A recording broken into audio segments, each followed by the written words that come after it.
Graphing sine and cosine functions. Sine and cosine functions are examples of periodic functions. These functions have repeating patterns. We call them both sinusoidal functions. So when you hear the word sinusoidal, it has the word sine in it. So we sometimes think of just the sine wave, but the cosine wave is also considered a sinusoidal function. So cosine and sine are sinusoidal functions. We will talk about the tangent function later in this chapter. Two new words that we're going to look at, and I've used this diagram to help us, learn what these are, is period. The length of the shortest part of a graph that repeats along the horizontal axis. So it goes from when the pattern would repeat. So easy way to identify it could be from a maximum to a maximum.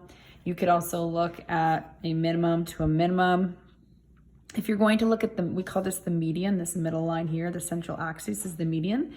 If you're going to look at that, you remember that you would have to go, this is only half of that pattern because we haven't reached that minimum. So if I was to kind of, go in this direction, keep my going, they'd be going in opposite directions. However, if I went to this median and I kept going, both would go up, my finger and the pen.